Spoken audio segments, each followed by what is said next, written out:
Bismillahirrahmanirrahim. يا أيها الذين آمنوا ادخلوا في السلم كافة.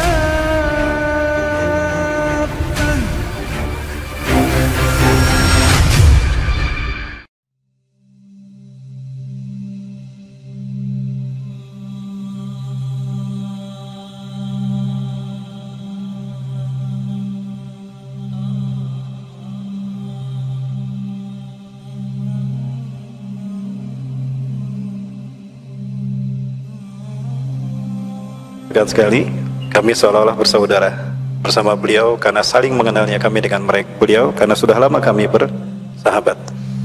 Apa yang Ustaz sampaikan tentang sosok yang Ustaz sebut ciri-ciri Imam Mahdi, demi Allah ada pada beliau. Beliau namanya sama dengan nama yang disebutkan oleh Rasulullah SAW dalam hadisnya. Nah, kita tahu dalam sebuah hadis Rasulullah SAW pernah menyampaikan tentang Imam Mahdi. Nah, salah satu yang disampaikan oleh Rasulullah tentang hadis Imam Mahdi ini adalah Rasulullah SAW bersabda dalam hadis riwayat Imam Abu Dawud, ya, "Lau lam yabqa' minad dunya ila yauman." Andaikan tidak tersisa dari dunia ini kecuali hanya satu hari saja. La tawallahu dzalikal yaum. Maka Allah akan memanjangkan hari itu hatta yub'atsa fihi rajulun min ahli baiti. Ya, sehingga diutus seorang laki-laki dari keturunanku. Yuwati ismu ismi, namanya sama dengan namaku, Muhammad. Nama Rasulullah memang banyak. Ada Muhammad, ada Ahmad, ada Yasin, ada Mustafa, ada Toha. Namun lebih kepada nama yang familiar di telinga kita, yaitu Muhammad. Karena Rasulullah tidak memberikan takhsis tentang nama mana yang akan digunakan, maka kemungkinan besar adalah nama yang familiar di telinga kita, yaitu nama Muhammad. Kalaupun tidak Muhammad, Ahmad. Ya. Yuwati ismu ismi, namanya sama dengan namaku. Wa ismu abi ismu abi, nama ayahnya sama dengan nama ayahku, Abdullah. Jadi kemungkinan nama beliau adalah Muhammad bin Abdullah. Yamlul ardu adlan wa qistan wa adlan, beliau akan memenuhi dunia ini dengan kesejahteraan dan keadilan, kama muliyat zulman wa jawran, sebagaimana sebelumnya penuh dengan kezaliman dan pembantaian, kezaliman di mana-mana. Nah, saking pentingnya kemunculan Imam Mahdi ini, sampai-sampai Rasulullah menyatakan, andaikan besok kiamat tinggal tersisa satu hari, maka hari itu akan dipanjangkan. Sehingga Al-Mahdi ini hadir di tengah-tengah umat manusia. Karena kehadirannya adalah untuk membuktikan janji Allah kepada kita, yaitu Allah akan memenangkan Islam sebelum hari kiamat. Ya, yang pernah disampaikan oleh Rasulullah SAW setelah sholat tahajud, menjelang sholat subuh, beliau qailulah. Di saat qailulah itulah Allah memberikan wahyu pada Rasulullah. Terbangun dengan wajah merah, Rasulullah bersabda, Allahumma hal balak, Allahumma hal balak, Allahumma hal balak. Ya Allah, bukankah telah aku sampaikan, ya Allah, bukankah telah aku sampaikan.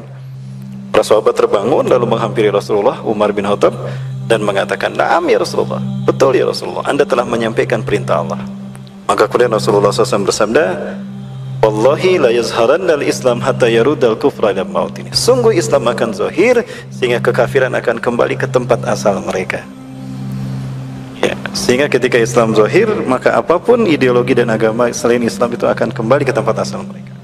Nah, baik, nah, jadi kehadiran Imam Mahdi adalah untuk menggenapkan janji Rasulullah SAW tadi, atau janji Allah kepada kita. Baik, nah ini yang saya maksudkan terkait dengan beliau tadi.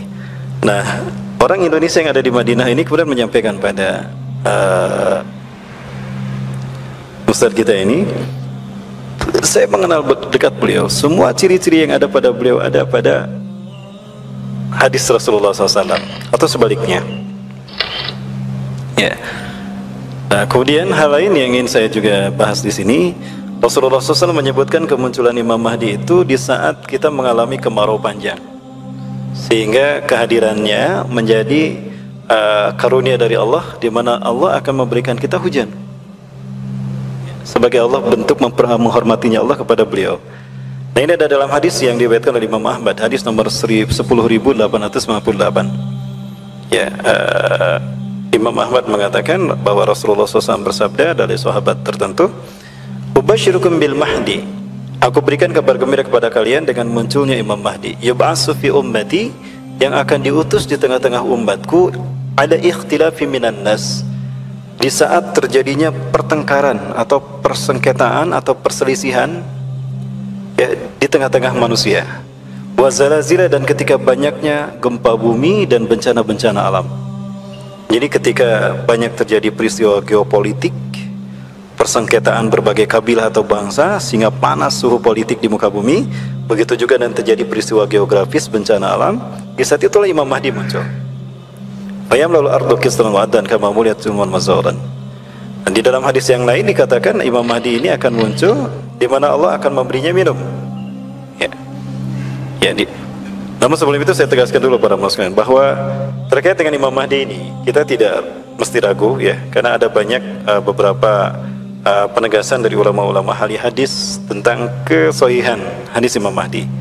Sebagai contoh apa yang disebutkan oleh Syekh Abdul Muhsin Al-Abbad Hafizahullah, salah seorang ulama pakar hadis di Madinah yang pernah meneliti hadis-hadis tentang Imam Mahdi, kemudian beliau menemukan kesimpulan tidak kurang dari 26 sahabat meriwayatkan hadis Imam Mahdi, berarti mutawatir ma'nawi. Dan tidak kurang dari 36 kitab hadis meriwayatkan tentang Imam Mahdi ini, sehingga hadisnya mutawatir ma'nawi.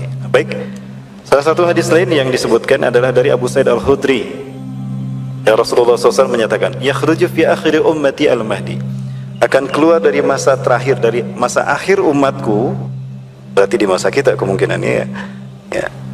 Al-Mahdiyu yaskihillahul galza, Allah akan memberinya minum dengan diturunkannya hujan. Jadi turunnya hujan merupakan cara Allah menghormatinya dengan memberinya minum dengan hujan ini. Artinya bumi tadinya kering. Ketika bumi kering, sudah jarang hujan, maka Imam Mahdi datang, diutus oleh Allah Subhanahu wa taala.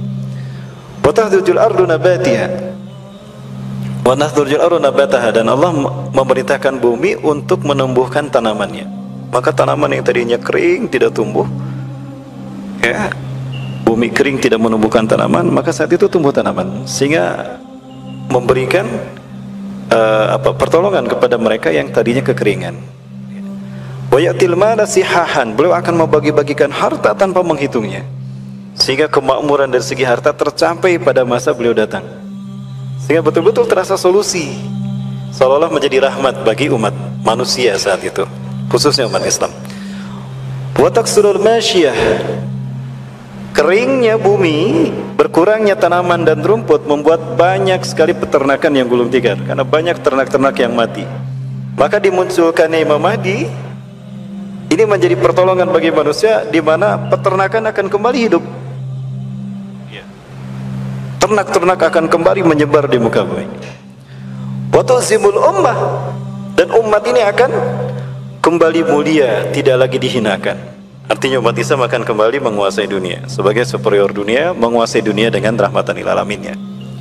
Ya'ishu sab'an aw thamaniyan, yakni hajjajan, beliau akan tinggal 7 atau 8 kali musim haji di muka bumi sejak beliau diangkat.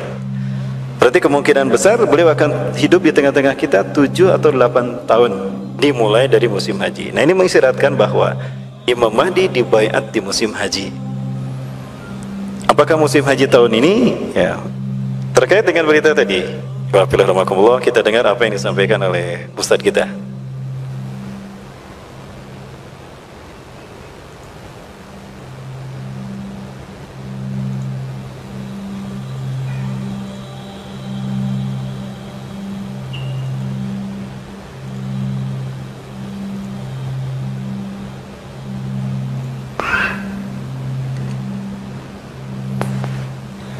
Hanya saja kemarin ini masuk sebuah tulisan kepada saya yang menyampaikan bahwa dia tinggal di Madinah,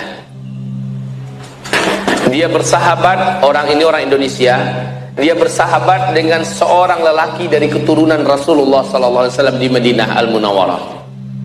Lelaki ini memiliki seluruh ciri-ciri tentang Al-Mahdi ada pada dirinya, ada pada fisiknya, dan di usia yang sudah hampir matang, sudah dikatakan hampir matang, karena usia 40 adalah usia matang, dia mendekati usia segitu. Laki-laki ini, kami katakan kepadanya, kata yang kirimkan SMS kepada saya, pada dirimu ada ciri-ciri keturunan, memang silsilahnya sudah pasti kepada Rasulullah dan dari Hasan bin Ali, tapi dia menampik dan dia menolak, tidak, bukan saya, tidak, bukan saya, si Fulan bin Fulan lebih berhak daripada saya, Fulan bin Fulan lebih berhak dan dia lebih cocok daripada saya, Syekh Anu lebih bagus daripada saya hanya punya satu keinginan, katanya, saya ingin berjihad di negeri Syam, saya ingin membela saudara saya di negeri Syam, dan saya ingin pergi ke sana, saya ingin syahid di jalan Allah. Ini permintaan laki-laki keturunan Rasulullah yang di Madinah itu. Dia pun membujuk saya, katanya, untuk ikut bersamanya ke negeri Syam. Tapi saya katakan saya akan kembali ke Indonesia. Mungkin ladang jihad saya adalah tanah air saya, kata laki-laki Indonesia ini. Mereka pun berpisah. Yang keturunan Rasulullah ini pergi ke Syam, ikut bergabung dengan para pejuang di negeri Syam. Baik, Bapak Ibu Allah, versi yang saya dapatkan dari ceramah beliau langsung dengan ada videonya terlihat. Walaupun saya sudah bertemu berkali-kali dan saya tanyakan pun jawabannya sama. Jadi itu terjadi 2015. Nah, 2015. Saat itu usia orang yang diduga Imam Mahdi ini usianya 35 tahun 2015. Sekarang 2019 berarti usianya 39 tahun. Nah, sementara Rasulullah SAW menyatakan bahwa Imam Mahdi ini, ada satu nas mengatakan, ya, yab'asullahu al-Mahdi, ya, kaba'asyani Allahu nabiyan. Yab'asullahu mahdiyan kama ba'asyani Allahu nabiyan. Allah mengutusnya sebagaimana aku diutus, usia 40 tahun. Ya, Al-Mahdi ini diutus di usia 40 tahun sebagaimana Rasulullah itu menjadi Nabi dan Rasul 40 tahun. Kalau benar orang ini Imam Mahdi, sebagaimana tadi dikatakan oleh orang Indonesia ini, seluruh ciri-ciri Imam Mahdi ada pada orang ini. Dan orang ini menolak untuk dibayat menjadi Imam Mahdi. Ciri Imam Mahdi yang asli itu memang menolak. Biasanya yang ori itu menolak, yang KW minta dibayat, minta diakui, ya seperti itu. Nah, baik, ya, seperti apa memang ciri-ciri yang disampaikan oleh Imam Mahdi tentang Imam Mahdi ini, ya kita bahas di sini. Ibu Afilah, saya perdalam.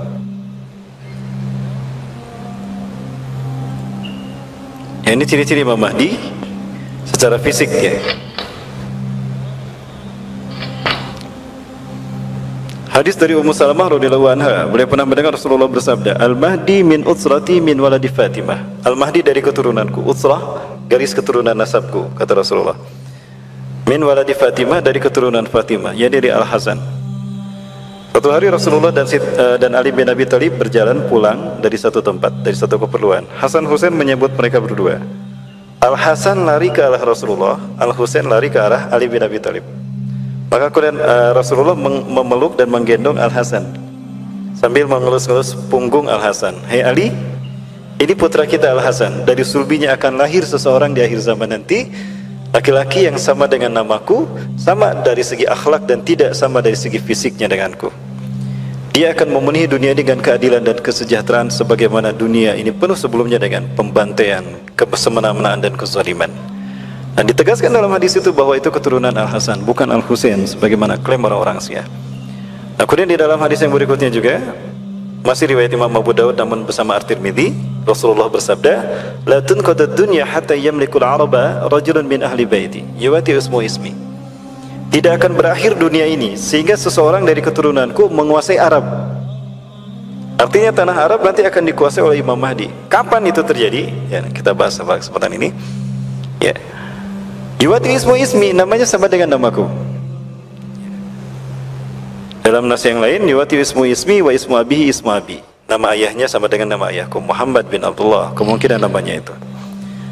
Adapun secara fisik, ciri-ciri beliau, satu, hidungnya mancung dan dahinya lebar. Sebagaimana hadis Rasulullah riwayat Imam Abu Dawud dan yang lainnya, Al-Mahdiyu minni ajlal jabhati.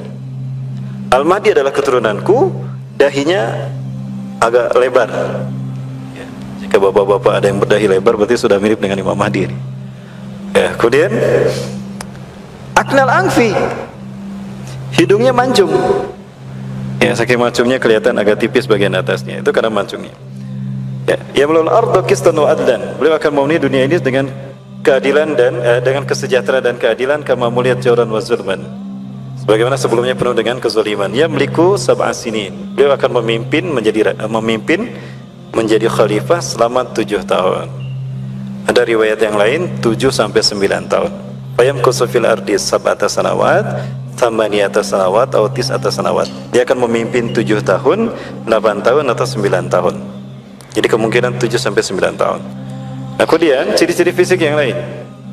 As-Sulami menyebutkan pada kitabnya Uqadud Durar sejumlah asar yang memaparkan tambahan ciri-ciri khusus pada Imam Mahdi. Yang pertama, Afrika Sanaya. Gigi depannya itu agak renggang. Gigi depan bagian atas itu agak renggang, agak sedikit menjauh. Barikos Sanaya, gigi putih dan cemerlang keputih-putihan. Kalau beliau tersenyum terlihat dari giginya itu cahaya keputihan dan cemerlang. Kemudian dari ciri-ciri fisik, launul Arabi. Warna kulitnya warna kulit orang Arab. Hitamnya hitam orang Arab, bukan hitam orang Afrika. Nyaris hampir sama dengan kita Asia, agak kecoklat-coklatan. Wal jismu Israeli. Fisiknya fisik orang Israel. Orang Israel tidak seperti orang Eropa yang tinggi-tinggi. Ya, orang Israel ini agak mirip dengan kita. Hampir sama, cuma agak tinggi sedikit. Ya. Syabun marbu'. Adapun Imam Mahdi, syabun marbu', tinggi tidak, pendek pun tidak. Ya, artinya sekelas kita lah. Nah, baik, kemudian ciri-ciri lain lagi. Hasanul wajhi, tampan wajahnya. Wajahnya memancarkan cahaya seakan-akan bintang yang cemerlang. Kathul lihyati, lebat jenggotnya. Ya, tidak seperti rambut orang-orang Afrika. Jenggot beliau itu lebat dan agak panjang. Ya. Kemudian pada sebuah asar disebutkan bahwa jenggotnya berwarna hitam. Aswadu fi khaddihi al-aymani khad. Di pipi kanannya ada tai lalat. Kemudian ablaj a'yun, artinya sesuatu yang jelas antara jarak kedua alisnya sehingga tidak berangkai namun atau bergandengan. Alisnya ini terlihat begitu indah, ya, dengan mata yang lebar. Kemudian akhal a'yuni, ya, akhal ainaini, pelupuk matanya hitam dan bukan bercelak. Maksudnya karena agak mengkerut bagian kelopak matanya sehingga seolah-olah kelopak matanya itu bercelak. Padahal itu karena mengkerut, ya, sehingga warnanya lebih gelap. Dan ciri lain adalah perutnya agak besar, agak gendut sedikit, dan juga pahanya agak mengecil.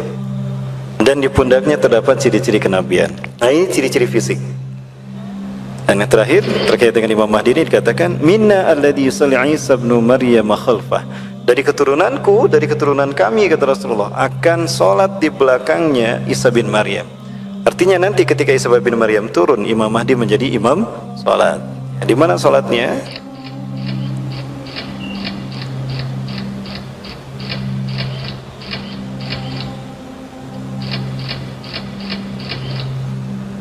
Beliau akan sholat berjamaah bersama Nabi Isa alaihissalam di Masjid Umawi.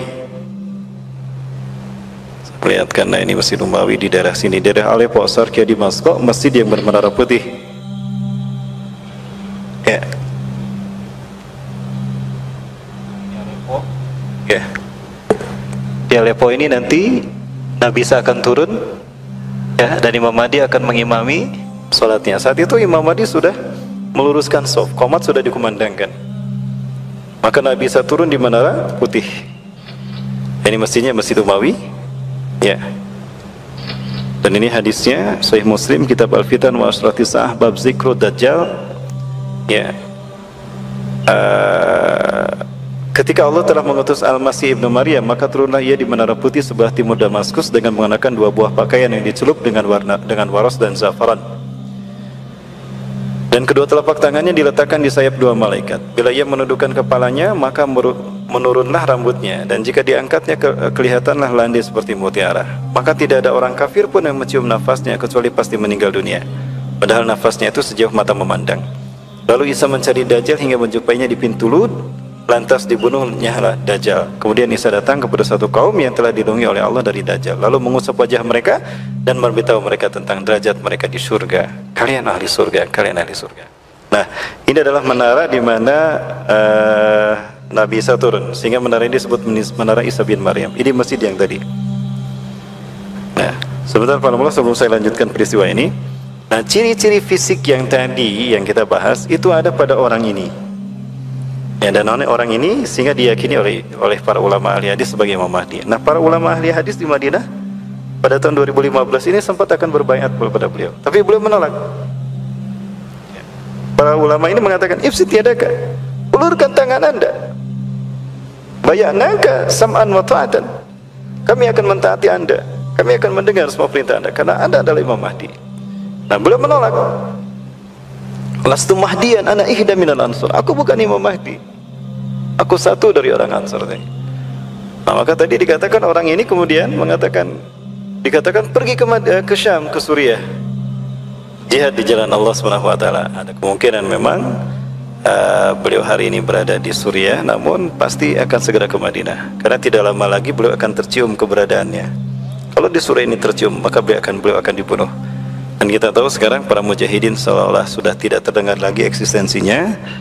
Artinya rejim Bashar Assad makin kuat kekuasaannya di Suriah. Hal ini memungkinkan beliau akan kembali ke Madinah. Tahun depan akan beribadah haji. Nah, di saat ibadah haji inilah beliau dibayat. Karena tahun depan usianya sudah jelas 40 tahun. Rasulullah SAW menyebutkan usianya diutus menjadi Mahdi sama dengan usiaku diutus menjadi Nabi. Ya, 40 tahun. Nah, yang terbayang bagi kita, ya wafilah rahmakumullah, apabila itu terjadi tahun depan, tidak dapat kita bayangkan suasana dunia bergejolak luar biasa karena kemunculan Imam Mahdi dari awal sampai Islam zahir itu perang dan perang. Ya, perang dan perang. Sebagaimana dalam sebuah hadis Rasulullah mengatakan, la tazalu ta'ifatu min ummati zahirina 'alal haqqi. Akan senantiasa ada satu umatku menang dalam membela al-haq. Yuqatiluna fisabilillah. Mereka perang dan perang di jalan Allah. La yadurru man khadalahum. Mereka tidak akan merasa dikalahkan, tidak berhasil dikalahkan oleh orang-orang yang menggembosi mereka, oleh musuh-musuh Islam. Wala man khalafahum, tidak pula orang-orang munafik dengan media propaganda media mereka tidak akan mempengaruhi gerak langkah perjuangannya. Dalam satu nas dikatakan hatatun hatta nazal Isa bin Maryam, sampai turunnya Isa bin Maryam. Jadi sampai turunnya Nabi Isa, beliau tidak pernah lepas dari peperangan dalam membela Islam. Nah, perang apa saja yang akan terjadi? Yang menarik disebutkan dalam hadis Rasulullah bahwa ternyata perang pertama kali yang beliau lakukan adalah perang melawan Jazirah Arab. Innakum takzuna jaziratil Arab, satakzuna jaziratil Arab wa yaftahuha Allah. Sungguh kalian akan berperang dengan Jazirah Arab, akan memerangi Jazirah Arab dan Allah akan memenangkannya untuk kalian. Ternyata perang pertama Imam Mahdi yang Imam Mahdi lakukan bukan melawan Amerika, bukan melawan Israel, bukan melawan Iran, tapi justru melawan Jazirah Arab. Karena pada saat itu Jazirah Arab dipimpin oleh raja-raja yang munafik, di mana mereka loyal kepada musuh-musuh Islam dan mereka tidak bercinta dan tidak berkasih sayang, tidak bersahabat dengan negeri-negeri Islam. Kita bisa melihat bagaimana realitas hari ini, ya, negara-negara Arab mereka lebih loyal kepada Barat ketimbang pada umat Islam sendiri. Bahkan sampai Palestina sendiri tidak suka kepada para pemimpin Arab. Nah, makanya perang terjadi adalah perang yang pertama kali melawan Jazirah Arab. Saat itu ketika Imam Mahdi akan dibayat, diceritakan ada 7 ulama. Mana 7 ulama dunia ini mereka berkumpul berdoa kepada Allah. Dalam doanya mereka membaca dengan keras di hadapan Ka'bah, mereka berdoa pasca selesai ibadah haji. Ya Allah, tolonglah negara kami, turunkan pertolonganmu ya Rabbi. Kami hamba-hambamu yang dizolimi oleh penguasa negara-negara kami. Maka segeralah utus kepada kami Al-Mahdi yang kau janjikan lewat lisan Rasulullah SAW. Nah, terdengar oleh ulama yang lain, loh kok doa kita sama? Katanya. Anda dari mana? Saya di negara ini. Bagaimana kondisi negara Anda? Kami dizolimi, kami dibantai, kami disiksa. Bapak Ibu rahmati Allah, Angola sekarang sudah, kalau kita lihat ya, Angola itu sekarang di Afrika sudah dikuasai oleh negara yang pernah kita bahas di sini. Negara yang Rasulullah sebutkan bermata sipit, berkulit merah, berhidung pesek, bermuka lebar. Itu kata Rasulullah SAW. Tidak ada lagi masjid yang utuh sekarang di Angola. Umat Islam diberikan 2 pilihan. Murtad dari Islam dan pilih agama lain selain Islam, kalian boleh tinggal di Angola. Tapi jika kalian tetap ingin beragama Islam, pilihan yang kedua, keluar dari Angola. Bagi siapa yang setelah peraturan ini dibuat terdapat kalian umat Islam masih beragama Islam di Angola, itu hukumannya dipancung. Bapak Ibu bisa saksikan Angola sekarang sudah luar biasa. Masjid sudah dihancurkan, ratusan masjid sudah dihancurkan, dan Islam dilarang di Angola. Mata uang Angola sekarang adalah yuan. Baik, berarti Angola dikuasai siapa? Maka ini akan terjadi pada negara-negara yang lain. Sehingga tidak salah kalau Rasulullah SAW menyebutkan, la taqumu saatu, tidak akan terjadi hari kiamat hatta tuqatilu qauman, sehingga kalian akan berperang dengan satu kaum. Sigorul ayun, mata mereka sipit, juluduhum ahmar, kulit mereka merah, sungfal unuf, hidung mereka pesek, wujuhum kal majanil mutraqah, wajah mereka lebar seperti tameng. Bapak Ibu sudah tahu bangsa mana. Nah, kembali kepada pembahasan kita. Nah, maka saat itu akan terjadi perang melawan raja-raja Arab. Nah, perang raja Arab ini terjadi setelah pembayatan 7 ulama tadi yang mencari-cari Imam Mahdi dan mendapatkan Imam Mahdi. Anda Imam Mahdi, ulurkan tangan Anda, kami bayat. Bukan saya Imam Mahdi. Lari beliau ke Madinah, dikejar oleh 7 ulama tadi ke Madinah. Ketemu di Madinah, ulurkan tangan Anda, kami akan berbayat pada Anda. Anda jangan ragu, kami akan patuh kepada Anda, karena Anda adalah Imam Mahdi. Aku bukan Imam Mahdi. Lari lagi beliau ke Mekah. Sampai-sampai Rasulullah mengatakan, yatahawal min Makkah ila Madinah 3 marat. Ya, pulang pergi Mekah Madinah yang kali sahiban wa iyaban bainal Makkah wal Madinah 3 marat. 3 kali pulang pergi Mekah Madinah. Setelah 3 kali sampai ke Mekah, maka ditahanlah oleh Allah dengan diutusnya malaikat Jibril. Diislahkanlah beliau, ya, diislahkan fi tilkal lailah, di malam itu. Maka kemudian dibaiat oleh 7 ulama tadi plus para pengikutnya, sehingga jumlah mereka pas 313 atau 315. Wa adadul ladina yubayyunahu ka'adadi ahli Badarin. Jumlah mereka yang berbaiat padanya sama dengan pasukan Badarku. Di sini beliau akan diutus. Jadi antara pintu Ka'bah dengan makam Ibrahim. Nah, orang-orang berbaiat. Nah, pembaiatan inilah yang kemudian terdengar oleh penguasa Arab saat itu. Di mana pada saat itu Raja Arab ini sudah meninggal dunia. Dan 3 putra mahkotanya berebut kekuasaan. Namun mereka tidak berhasil. Ya, maka mereka mengirimkan pasukan untuk membunuh Imam Mahdi dan ulama tadi. Maka perang pun terjadi. Darah berceceran di Mekah. Ya. 2 riwayat yang saya temukan. Satu riwayat mengatakan itu setelah musim haji. Yang kedua, ada riwayat mengatakan bahwa peristiwa ini mengakibatkan ibadah haji dan umrah terhenti dalam beberapa waktu. Akan tiba saat di mana haji dan umrah terhenti dan banyak terjadi pembantaian dan pertumpahan darah di tanah suci kalian, Indakang Zikom. Ya. Baik, nah maka pada saat itu kemudian Imam Mahdi terlindungi. Para malaikat ikut mendampingi dan melindunginya sehingga menanglah melawan raja-raja Arab. Dan raja Arab yang terakhir yang akan diperangi adalah Raja Syam. Ya, Raja Syam, yaitu yang bergelar Sufyani. Siapakah Raja Syam yang bergelar Sufyani ini? Ada sempat beberapa ulama yang mengatakan kalau yang disebut Sufyani adalah Saddam Hussein. Karena ciri-ciri hadis Rasulullah terkait dengan Sufyani ini ada pada Saddam Hussein. Namun saat ini Saddam Hussein sudah diberitakan meninggal dunia, dieksekusi mati oleh Amerika atas instruksi Amerika karena telah dinyatakan terlibat dalam terorisme Al-Qaeda, ya, dan menyembunyikan senjata pemusnah massal. Walaupun belakangan 2011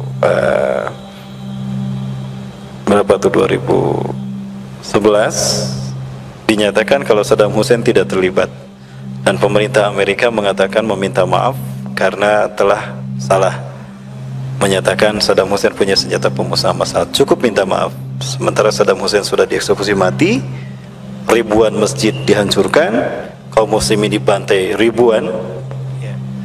Bukan sarang teroris yang mereka hancurkan, tapi masjid. Dan bukan teroris yang mereka bunuh, tapi warga sipil. Mereka minta maaf. Sebetulnya ini sudah mereka rancang. Ya baik, Ibafikarmakumullah.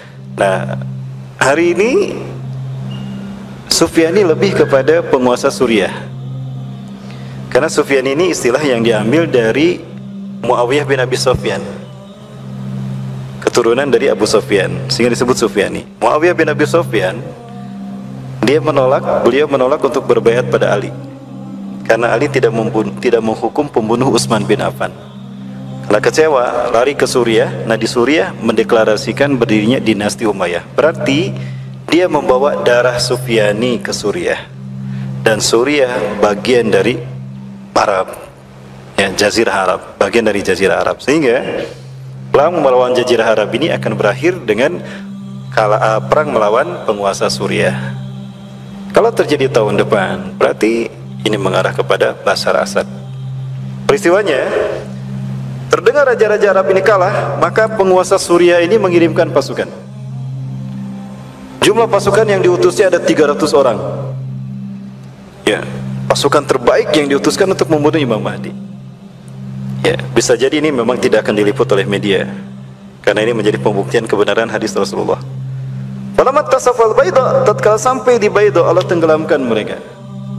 Pasukan itu tidak berhasil mencapai Imam Mahdi, karena keburu Allah tenggelamkan di Baida. Di manakah Baida? Baida ini wilayah antara Mekah Madinah, tempat di mana mereka akan ditenggelamkan. Ya. Semuanya tenggelam, yang tersisa tinggal satu orang. Hanya satu orang yang tersisa saat itu. Nah, kalau kita lihat kemungkinan Baida ini memang akan menenggelamkan pasukan tadi. Ini data yang hari ini bisa kita dapatkan. Di Baida itu ada satu lempeng, ternyata dia membelah, lalu ada lubang, dan di lubang itu terungkap ada hutan di bawah lempeng padang pasir. Nah, kemungkinan di tempat ini nanti ditenggelamkannya pasukan yang dikirim oleh Raja Suriah, sehingga tidak terjadi gempa dan tidak kuat menahan mereka. Akhirnya mereka amblas, hajamahumullahu jami'an fayabqa wahidin minhum, maka yang tersisa dari mereka adalah satu orang saja. Makanya satu orang ini kembali pada Raja Syam, menyampaikan kalau pasukannya telah tenggelam, ada gempa yang kemudian menenggelamkan pasukan mereka, kecuali hanya satu ini. Maka pada saat itu sang raja menyusun siasat untuk membunuh Imam Mahdi.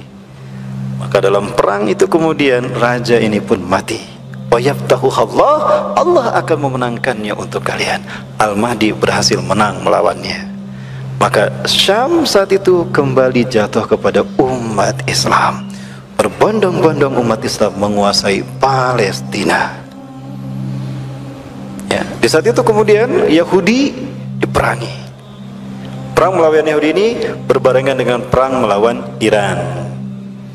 Nah, sehingga dalam hadisnya Rasulullah SAW menyatakan, "Summa taghzuna al-farash wa yabtaghu Allah." Kemudian kalian akan memerangi Persia.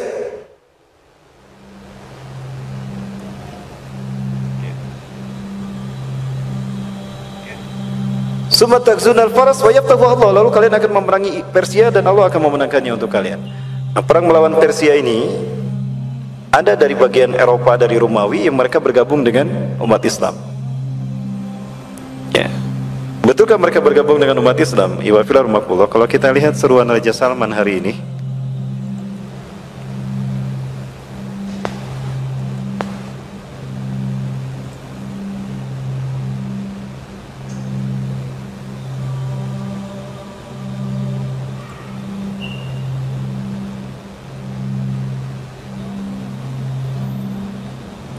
ya, Raja Salman sempat menyampaikan melalui ceramah resminya kepada dunia untuk mengajak agar dunia melawan Iran, karena Iran ini menjadi ancaman bukan hanya untuk Arab saja, tetapi juga untuk dunia.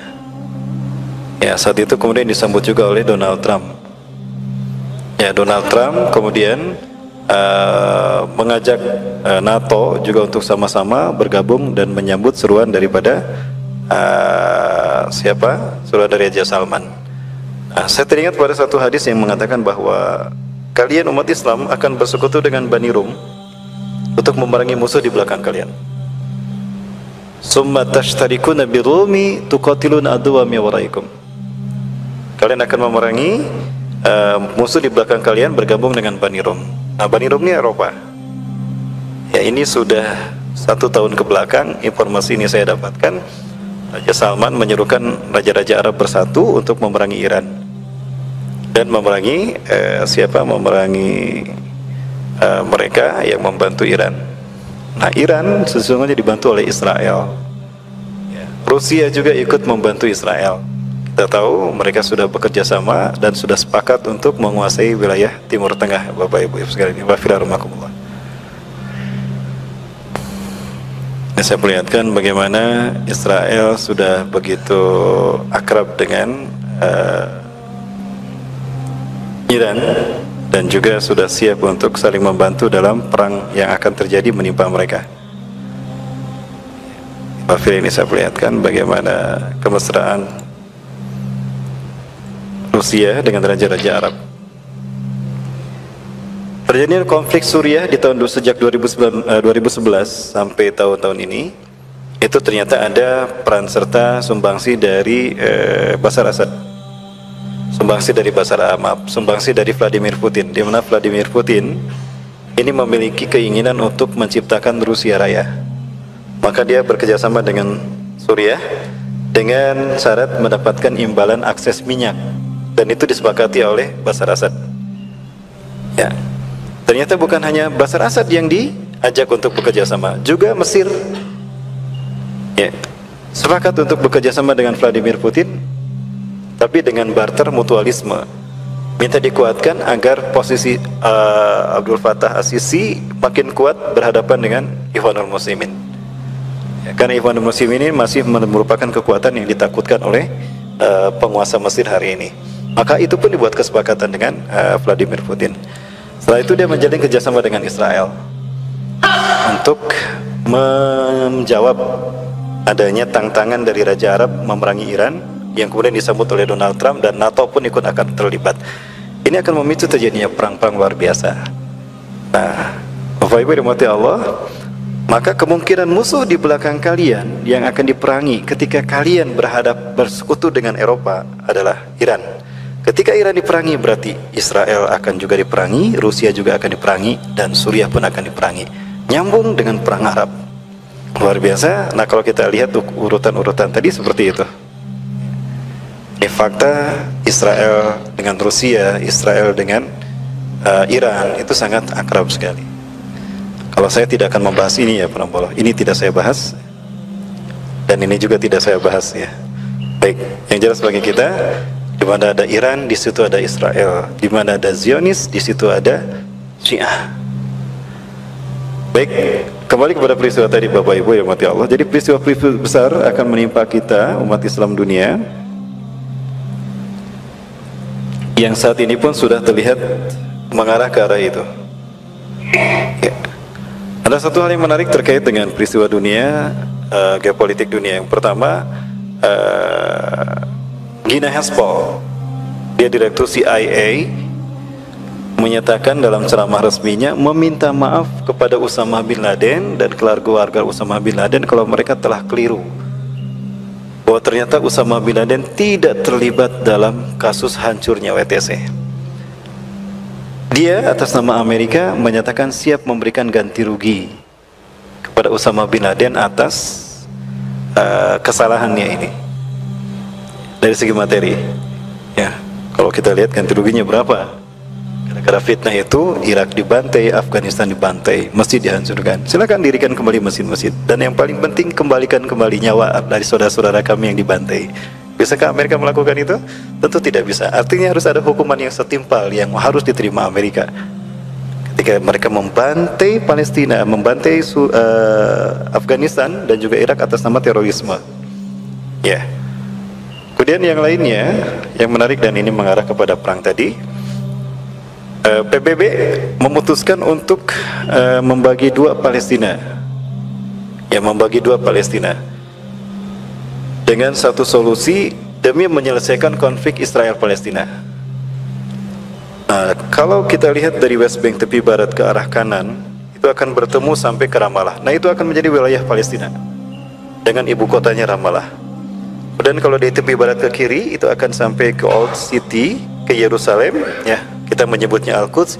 Itu akan menjadi wilayah Israel, ibu kotanya Yerusalem. Keputusan ini tentu menyakitkan kita, Kenapa? Kalau ini diterima, maka Yerusalem akan mereka kuasai. Artinya Masjidil Aqsa sah ada di wilayah Israel, maka dengan mudah Israel akan menghancurkan Masjidil Aqsa. Ini yang akan memicu terjadinya perang antara Imam Mahdi melawan Israel. Ini bapak-bapak, karena Rasulullah menyebutkan akan dijaga oleh pasukan kaum muslimin, sehingga pasukan terbaik dunia akan memasukinya tanpa ada satu negeri pun yang mengalahkannya. Sehingga panji hitam itu hatatun sobabi Ilya ditancapkan di Yerusalem, di Al-Quds, di Masjidil Aqsa. Kemudian Rasulullah berkata kepada Ibnu Hawalah Al-Azdi, kalau itu sudah terjadi, kamu melihat panji hitam berkebar di bumi Al-Quds, itu pertanda kiamat lebih dekat kepadamu ketimbang kepala dengan pundakmu ini, hai Ibnu Hawalah. Nah, sampainya bendera itu ke Palestina, maksudnya ke Masjidil Aqsa, itu tanda kemenangan umat Islam atas seluruh fitnah di muka bumi, termasuk fitnah Dajjal. Hal ini menunjukkan kehancuran Israel sangat dekat dengan kemunculan Dajjal. Pertanyaannya, kapan Israel ini akan hancur? Allah Subhanahu wa taala memutuskan kehancuran Israel dalam satu surat yang secara detail ya. Surat Al-Isra ayat ke-4 sampai ayat ke-8 dan 104. Sayang sekali kalau kita bahas tema ini waktunya tidak akan cukup Bapak Ibu rahmati Allah ya. Namun insya Allah akan kita lanjutkan di pertemuan yang akan datang. Sudah jam 1 ya Bapak Ibu sekalian. Insya Allah pembahasan kita berikutnya, kita akan membahas tentang menghitung angka kehancuran Israel. Kapan Israel ini akan hancur? Apakah itu akan terjadi di tahun 2022 sebagaimana pandangan dari seorang syekh ya, dari asal Malaysia, dari Palestina. Saya perlihatkan ada satu buku yang ditulis oleh syekh ini, Bapak sekalian. Beliau bernama Dr. Bassam Nahajarar. Beliau telah membuat buku, sebetulnya itu tulisan beliau ketika di pengasingan beliau di Lebanon. Dan beliau membuat buku tentang analisa kehancuran Israel. Sekali lagi itu adalah analisa beliau sendiri. Nah, ini bukunya. Buku ini sudah tidak lagi dicetak di beberapa penerbitan di seluruh Indonesia ya. Saya cari di beberapa tempat tidak ada, terutama di Bandung ya. Di dalam buku ini dibahas tentang analisa kehancuran Israel yang intinya disebutkan bahwa Israel ini akan hancur 2022 bertepatan dengan 1443 ya. Dan jika Israel hancur berarti tidak ada lagi pasukan yang atau negara yang bisa mendirikan singgasana bagi Dajjal. Artinya Dajjal halus keluar sendiri, maka itu memicu keluarnya Dajjal. Sayati ilaikum Dajjal wa yattabi'unahu sab'una alaf al-yahud mi wadi Isfahan ala jabhatil faras.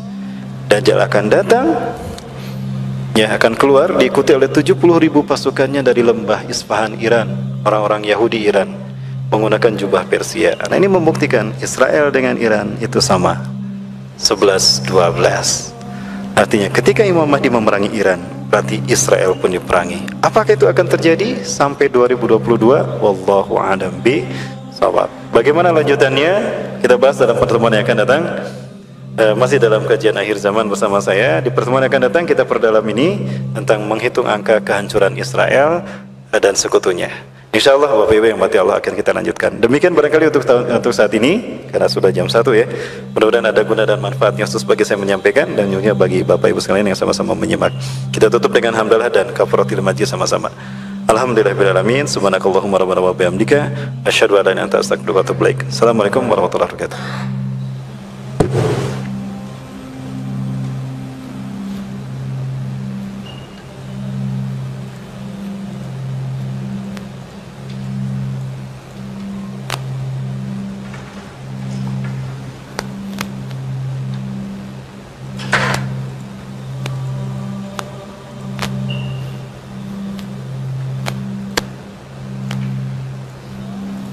Waalaikumsalam.